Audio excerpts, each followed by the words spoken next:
Good morning, Mount Hope. This is Grace. And this is Justin. Today is Thursday, April 23rd, 2020. There have been a total of 746,625 confirmed cases in the United States, with 39,000 deaths.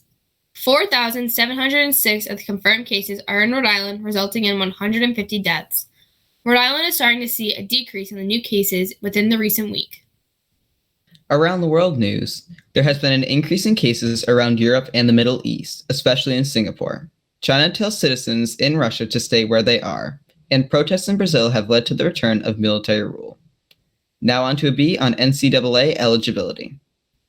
How would you feel if you were a senior and you played a spring sport such as baseball, softball, or lacrosse and it got canceled? The NCAA is now giving athletes another year of playing due to the cancellation of their season. The COVID-19 virus has now forced the sports world to shut down. Now we are going to talk to sophomore Michaela McCarthy, women's lacrosse player for Brown University. Hi, my name is Michaela McCarthy. I'm a sophomore in Brown University's women's lacrosse team. In my opinion, the NCAA made the correct decision not only in granting seniors, but all spring sport athletes an additional year of eligibility. The public obviously observes the statistics and score sheets, but does not recognize the countless, tireless hours that are put into preparation for the lacrosse season during the fall and winter. Brown Women's Lacrosse, like most spring programs, completed less than half of our schedule. It feels incomplete to spend so long preparing for something that you aren't allowed to enjoy and see to completion. Particularly for the senior class of spring athletes who have spent their 3.5 years preparing for their final chance at success, the situation seemed unjust. I believe that the NCAA's ruling and eventual granting of an additional year of eligibility fixes the situation, or at least attempts to. Do you think it will mess up recruiting and athletes playing now if seniors are able to play? In my opinion, the extra year of eligibility granted to all spring sport athletes will not impact current recruiting done by coaches. I think that this is because current college coaches are recruiting up to 3 or 4 years in advance, even with the institution of the new NCAA recruiting rules. So current sophomores and freshmen are being scouted for recruiting in commitment during their junior year of high school. And the one extra year played by seniors or any current collegiate athlete, I don't think will have much of an impact on high school athletes hoping to be recruited to play collegiately.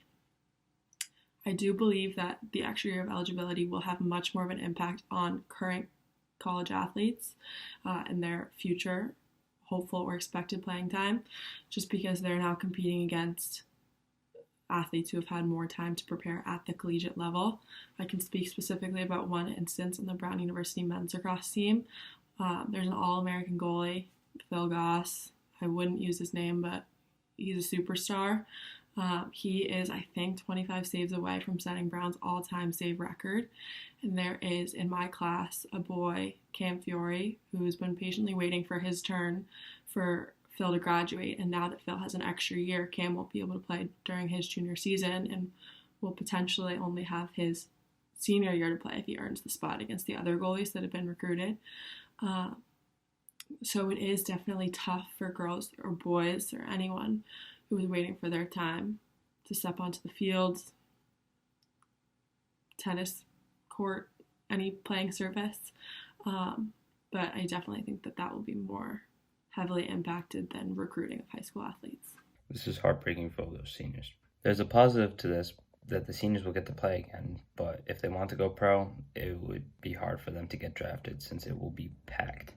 Donald Trump said that governors can reopen their states before May 1st.